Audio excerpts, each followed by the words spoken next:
Good morning, everyone. So, Cinda made it quite difficult for me with this topic because they threw in too many keywords that are very essential to our business. So, mobile, local, and then they threw a little bit of voice in it. So today, it's going to be a presentation data-based for the most part because I'm that kind of girl, lady actually, at this point.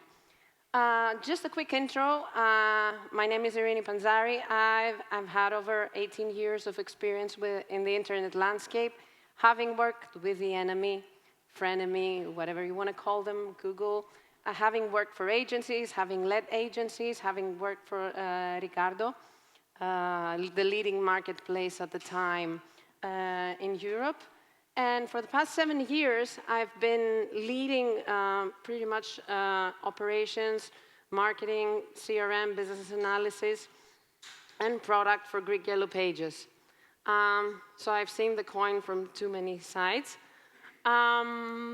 Let's just take a quick note of what we're going to see today. So we're just going to see some figures about the mobile industry. When it comes to usage and penetration, we're going to look at what are the local search developments, some voice search facts, and then we will open up the discussion and hopefully have you engaged. So just to start off, who has seen this movie on Netflix? It was trending like 2 months ago. So the whole concept of this movie, for those who've seen it, is that basically there was a plane that somehow went into some sort of wormhole caused by electricity, and from 2000, I don't know, it went straight to 2017 or something. I don't remember the exact date, but basically it was sort of a time travel thing. This was the same. I had the same challenge of figuring out data for years 21, 22, because it's as if the pandemic caused the total disappearance of any research study on those exact topics. So what seemed like a fun topic to work with became sort of a struggle to find data. However, I managed, and I think I'm going to share with you some interesting insights. So, first of all, let's just say that the mobile traffic share globally is around 56%, which varies by country a lot, though. You'll see in this color scale that the brightest ones have the highest mobile traffic share, and the darker it gets, the lowest mobile traffic you have. I was trying to understand why this is happening. It has to do with the low internet population in those African and some Asian countries, and the fact that mobile is growing, and it's the main mean to interact with the internet. So that was one interesting find. The States are close to 49%. Italy is close to 50%. Greece is much lower. But from our standpoint as Yellow Pages, usually it's close to 67, 68%, which again says that by vertical you may have a totally different behavior. And this is a percentage that has grown exponentially during the pandemic. So we've seen that from Q3 to 2020 onwards, we've seen a very steady growth with a small decline in Q4 21, but still we are in very good figures. Now, it seems like it's extremely popular. The mobile is the device of preference when it comes to younger audiences. Imagine that the people who prefer the desktop device ranges, depending on age and gender, from 62 to 72%, whereas with mobile, we're pretty much, especially in the younger audiences, reaching the total. So again, this makes it more relevant than ever. Not that the whole mobile speech and the mobile friendly and all that is new, but it seems now that it's more necessary than ever. Also, in the mobile search landscape, to make it a little bit more specific and drill down to what we are more interested in, it seems like Google is still king in most countries.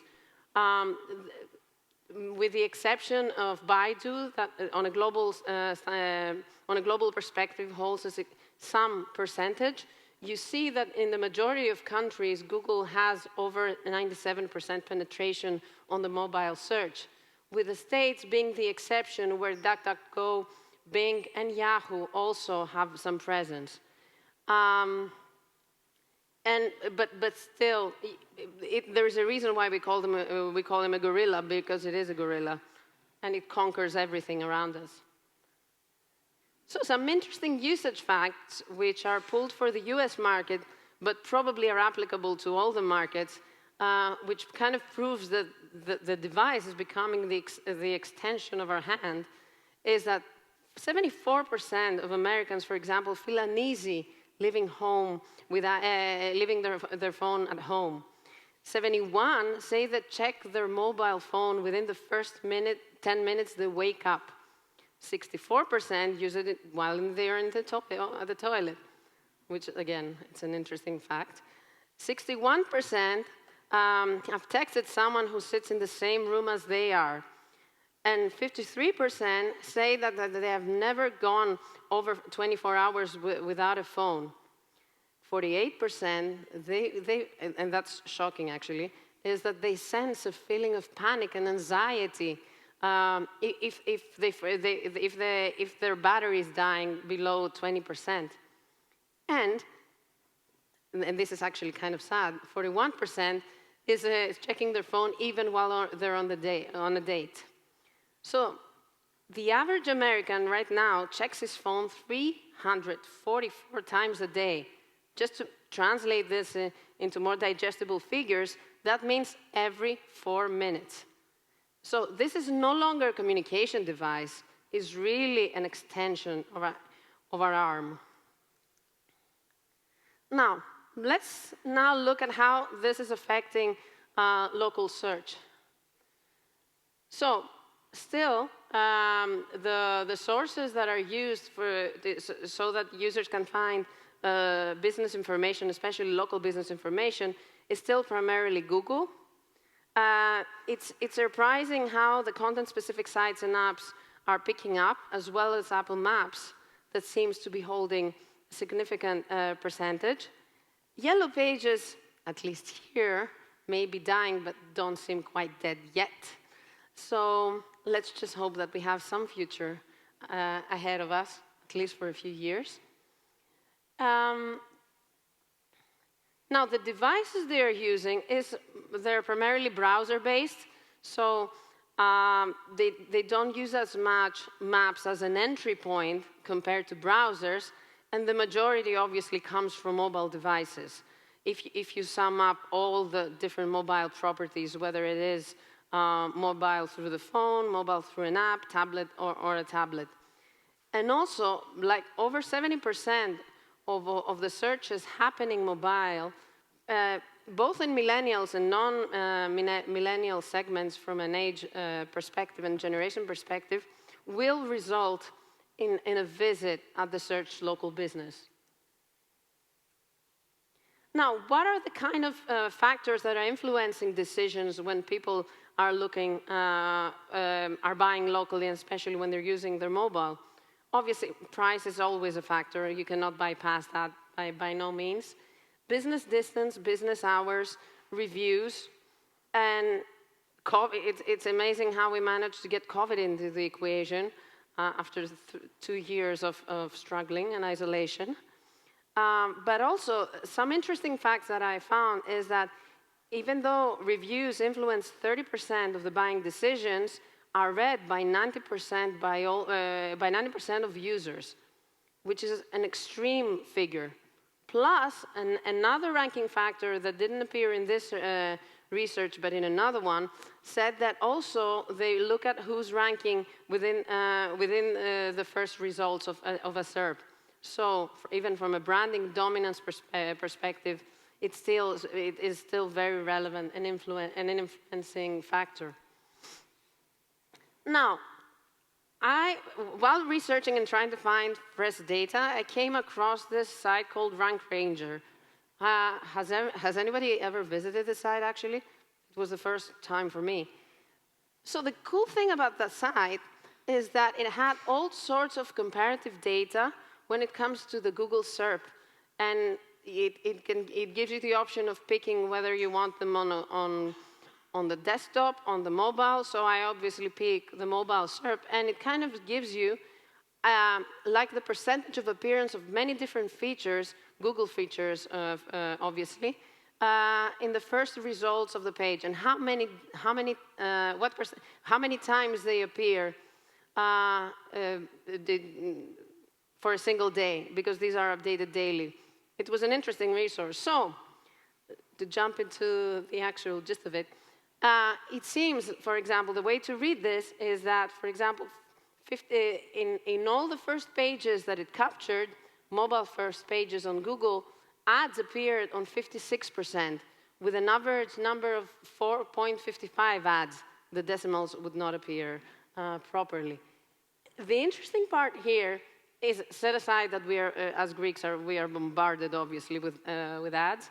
It's very different from country to country, which was odd for me, because I was expecting some sort of more uniform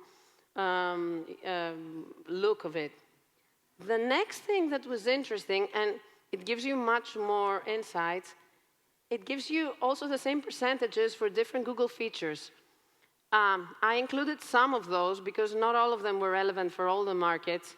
So I included the local pack, which I assume we're all aware of. The top stories, so you have news appearing on the top of the page. The feature snippets, so it's grabbing some of the content from your site. The direct answers, which pretty much drives the 0 clicks alongside the feature snippet. The knowledge panel, which compiles information it finds on Google on different queries or brands or people. The app box, which kind of if it detects that you have an application, it will showcase it, and also the related searches. So for different countries, I tried to put them all in one slide to see how different the SERP is for each of those. So what you can see is that even the local pack, that even in our discussions we treat as a universal problem, it doesn't seem to be as universal anymore, because it doesn't appear the same percentage of times in all countries. Also, it seems like the top box and the related searches seem to be the most prevalent of those features. But if you take a deep dive on some of the features, you see, for example, in Belgium, you have a great percentage of feature snippets on the mobile SERP. In Portugal, you have a bigger percentage than most on the direct answers, which I'm assuming it's driving maybe more zero searches in that market. Portugal, in general, has a totally different image than any other country. So this is one thing to just showcase a few numbers that I pulled for some of the countries that are present here, but as a tool, it gives you visibility on much more information. Now, let's look at voice. So that was a very promising new feature that when we were talking about it in 2018, 2019, it was supposed to conquer like 50% of all searches by 2020. Then there was this black box of no data for a couple of years. And the only recent data that I got to pull about it shows that about 22% of users, mobile users, are using voice assistants weekly on a global perspective. Obviously, that varies by country, and again, it has to do also with the mobile penetration. Also, it seems that like the voice assistants are more popular to the younger generations. So especially 16 to 34-year-olds are more heavy users of voice to find information on a weekly basis again. And some interesting facts which put you in thoughts about what the future of the SERP will be in the years to come is right now, 13% of all Google searches are voice. And 40% of the results usually are pulled out of feature snippets or from results that, and 70% of the also belong in the first top 3 results of the actual organic search. We have triple the chances of a query being a local query with voice because it catches you while you're driving, when you're on the go, which is proven by the fact that already 52% of people say that they're using voice on their mobile devices while driving. And the interesting thing is that even the level of speech and the answer it gives is that of a 9th grader, which means that even the way we write content will have to be different so that it can respond to that engine. And also, here comes news. This was actually, this is the CEO of Google. So last year, spring 2021, he announced how they're developing a model to make the whole voice dialogue much more interactive and less orderly.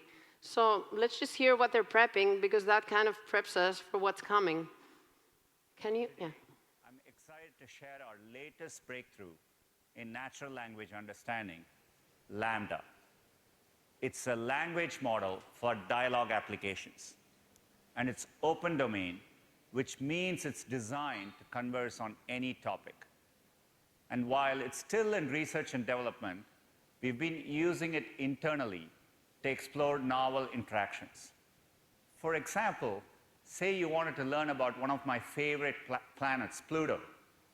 LaMDA already understands quite a lot about Pluto and millions of other topics. Let's listen to a conversation the team had with Pluto a few days ago. I'm so curious about you. I sense your excitement. Ask me anything. Tell me what I would see if I visited. You would get to see a massive canyon, some frozen icebergs, geysers, and some craters. It sounds beautiful. I assure you it is worth the trip. However, you need to bring your coat, because it gets really cold. I'll keep that in mind. Hey, I was wondering, have you ever had any visitors? Yes, I have had some. The most notable was New Horizons, the spacecraft that visited me. That must have been... Horizons was very excited to see me. So, I also sent them back. Horizons was very excited to see. So you kind of got the picture, you know, that this is becoming conversational, it's becoming intelligent, it's moving away from what we have right now, which is command-based, and it's annoying because you have to repeat the same commands over and over. So this brings a lot of questions about the future. Let's just say that the voice searches now are 13%. Let's say if they do become like 20 or 30 or 40%, what does that mean for the future of organic search? And also, if Google makes such a good effort in compiling all the information and placing it out for us without recommending any different sites, what is going to be, that's pretty much the end of organic searches. And anything beyond position 4 that is considered for the actual responses is going to be the new graveyard of results, but now is the second page. And how will Google make money? Because right now, the SERP is structured in a certain way so that it can present ads. If everything is about the information, how will they shape our future? Because when they shape their future, it kind of affects our future as well. And what we will be talking about 2 years from now? SEO, voice SEO, zero clicks, all these topics that right now we're just monitoring their evolution. Will they become like streamlined, or will we become obsolete?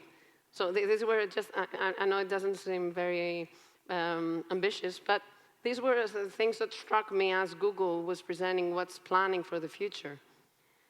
So I will leave you with that, and I will be glad to answer any of your questions.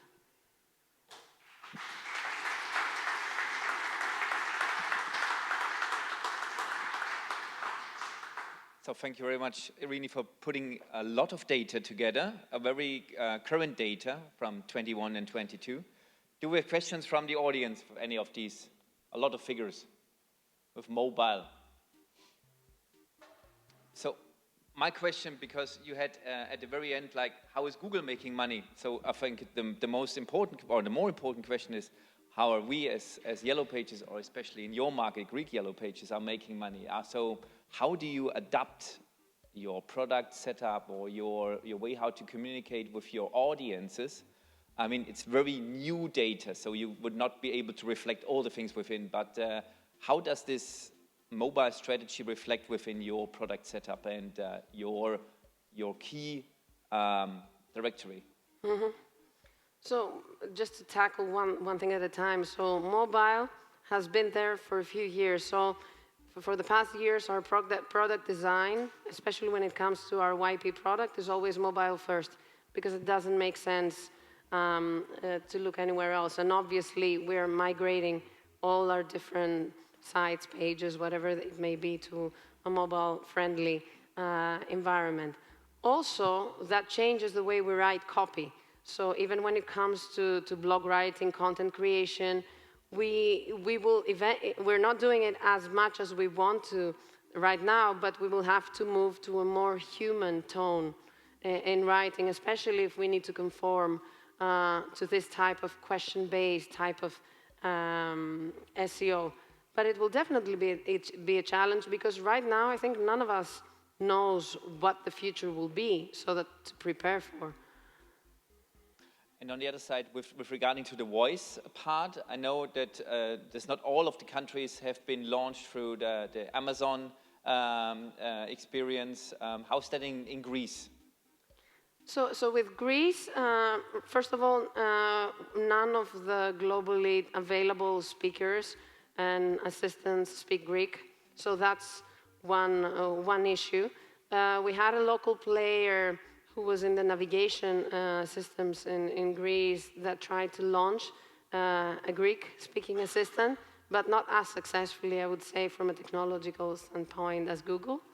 But I can see that once they start speaking Greek, it's going to become mainstream. I have a daughter of 2 and a son of 5, and they are already commanding Google Home in English, and they don't speak proper Greek yet. To play Baby Shark. So I'm pretty sure that it's going to become more mainstream for that generation, and probably what we are doing now, it's going to be something ancient for them.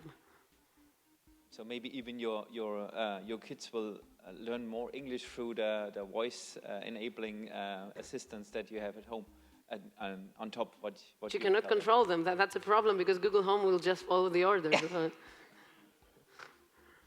Good. Any more questions? Then thanks very much. Give a round of applause. Thank you.